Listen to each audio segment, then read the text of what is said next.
Hi, and welcome to the presentation, What You Need to Know Before Running for Council. Running for council is a noble endeavor, and we're so grateful that you're considering it. This presentation will provide you with essential information about the college and the role of a council member. Let's start with the role of the college. Simply put, the college protects the public interest through regulating audiologists and speech-language pathologists. To understand CASLPO's role, it's useful to compare it to an association's role. Both have a role in protecting the public, but each achieves this in a different manner. So how is the public protected? The primary way that the college protects the public is through regulating our registrants. And the primary way that the association protects the public is through advocating for services. It's common for people to confuse the role of the regulator with that of the association.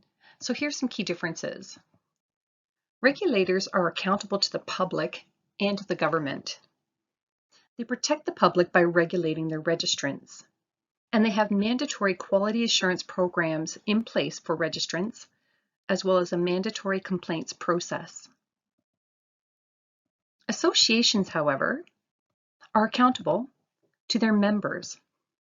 They protect the public by advocating for services and provide quality improvement opportunities. They don't, however, have a legal complaint process in place. For a full comparison of regulators versus associations, please visit our website. Let's take a look at the core functions of the college. Our core functions are specified in the RHPA, and they outline how CASLPO regulates the professions. We set registration and practice standards, provide support to ensure quality care is delivered safely and ethically. We remediate if practice standards are not met, and we restrict or deny practice of those who cannot be remediated. We inform the public that our professionals are regulated and ensure the public has confidence in the professions. The RHPA also specifies that each college must form corresponding committees for each of those core functions we mentioned. These are called statutory committees. Let's talk a bit about the statutory committees at CASLPO. Committees generally have one or both of the following functions. They recommend policies, processes, standards, regulations, and/or bylaws of the college to council. And they make decisions regarding the individual registrants or applicants. CASLPO has 7 statutory committees: Executive, Registration, Quality Assurance, Inquiries, Complaints and Reports, Discipline, Fitness to Practice, and Patient Relations. The Executive Committee coordinates the work of Council, assists in its decision-making by reviewing and providing comments to Council on all recommendations and proposals from committees, and recommends the appointment of the registrar and conducts regular performance and compensation reviews. They manage and direct the affairs of the Council and recommend to Council members of statutory and non-statutory committees, and that committee meets 4 times per year. The Registration Committee advises Council and makes recommendations on matters relating to entry to practice standards, registration regulations, research as directed by Council, and provides a fair process for resolving issues arising out of applications for registration in adherence with the RHPA, college regulations, and policies. And that committee meets approximately 6 times per year. The Quality Assurance Committee identifies quality measures which promote continuing competence and continuing quality improvement among members, and they meet approximately 6 times per year. The Inquiries, Complaints and Reports Committee provides a fair review of all complaints and reports received in accordance with the code. They investigate complaints regarding professional practice, review the results of investigations about the professional practice and/or conduct of the registrants, and they decide how to deal with the complaints. They meet 2 to 3 times per year for the full committee, and each of the panels, audiology and speech-language pathology, meet 6 to 8 times per year. The Discipline Committee provides a fair process for hearings in cases of alleged professional misconduct or incompetence in accordance with the Code. If found guilty, the committee issues orders outlined in the RHPA, such as revocation, suspension, applying terms, conditions and limitations, reprimands, and fines. This committee meets as required. In accordance with the Code, the Fitness to Practice Committee provides a fair review of all matters regarding the alleged incapacity of registrants. It determines whether a registrant is incapacitated, suffering from a physical or mental condition or disorder that, in the public interest, makes it desirable that the registrant no longer practice or has his or her practice restricted. They decide on what action to take if a registrant is found incapacitated, and they meet as required. The Patient Relations Committee develops a patient relations program, including measures for preventing and dealing with sexual abuse of patients, clients, and the administration of funds for therapy and counseling of those patients or clients who are sexually abused by registrants. This committee meets 1 to 2 times per year. Now let's talk about our 2 non-statutory committees. In addition, like many other colleges, CASLPO has identified other key functions that are not specified in the RHPA: finance and practice matters. The Finance Committee evaluates the critical risks and uncertainties as determined by management that might affect the college. They review the auditor engagement letter, projected audit fee, and scope of the audit, and annually recommend the appointment of the auditor. They make recommendations as appropriate on the annual business plan and budget for approval by Council. They consider any matters relating to the adequacy of internal controls and any other reports of significance. The Finance Committee meets 3 to 4 times per year.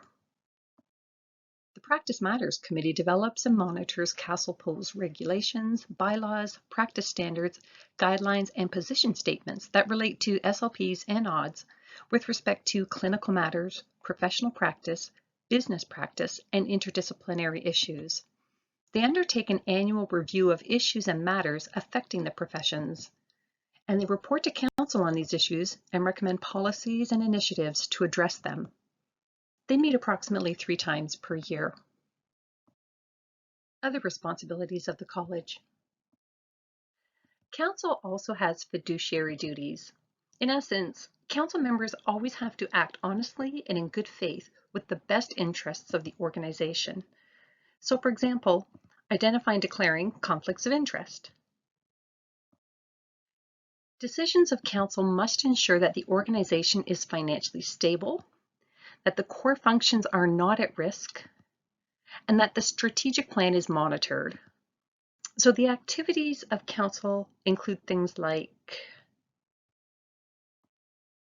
maintaining confidentiality, approving the budget and audited financial statements, ensuring identified risks to the college are mitigated, evaluating the registrar, approving policies and procedures relating to how the college runs, evaluating the operations and competence of the Council itself, guiding public awareness and registrant engagement initiatives, and monitoring the strategic plan.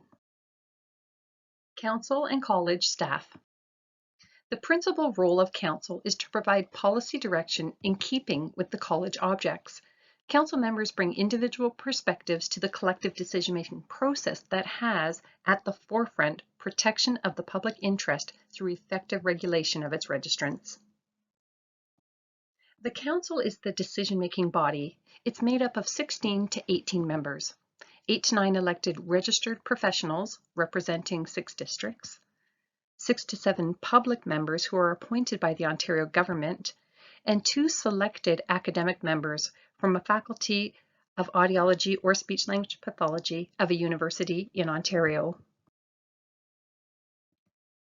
The staff of the college implement the decisions made by Council. So the relationship between the Council and staff can be described like this. Council steers the boat, and the staff do the rowing. Currently, we have 16 full-time staff, including the registrar at CASLPO. And our office is located at Yonge and Lawrence in Toronto, where committees and council meet for in-person meetings. So as a council member, what would your role and responsibilities be? Council members are effective contributors. The desired skills and backgrounds for a member would include the ability to work in a group to make informed decisions, the ability to understand and follow democratic processes, and a willingness to devote time and effort to the work of the council. As an effective contributor, our members also have good communication skills and an understanding that the goal of CASLPO is to serve and protect the public by regulating the registrants. Members should be aware of the mission and vision of the college and its regulations and bylaws, which can be found on our website.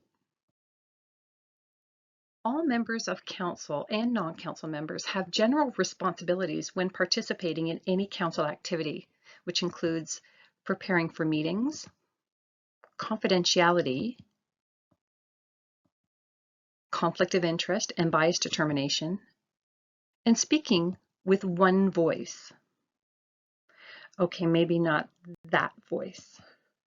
Council members must always act honestly and in good faith in the best interests of the public. Once elected, council members hold their positions for a 3-year term, and each professional member may serve a maximum of 3 terms for a total of 9 consecutive years.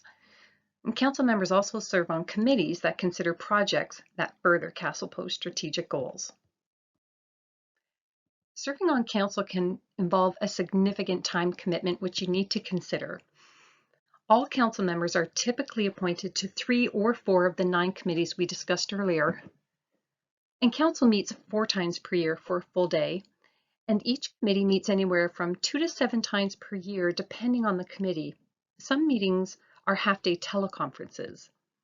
And of course, time is needed to prepare for each meeting. The role of the council member is one that involves protecting the public through regulating the professions.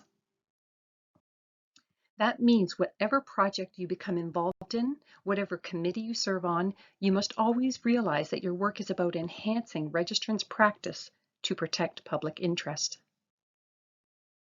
Enhancing registrants' practice occurs by providing your input on the standards of practice, determining if the conduct of a registrant meets the standards, guiding initiatives that support registrants, and providing direct connection to patients. Your role as a council member does not involve advocating for services, determining or evaluating service delivery models, or any other activity that does not relate to how the professions are regulated. And it's important that all council members respect the confidentiality of the work they're involved in. That includes confidentiality around registrants, as well as the discussions you might engage in while developing policies, resources, or standards.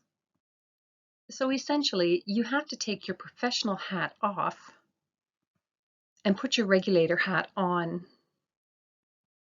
Why is that? Well, it's because CASLPO's role is to protect the public and to ensure the public has confidence in the professions and the care they provide, and not to duplicate the role of professional associations in advocating for the professions.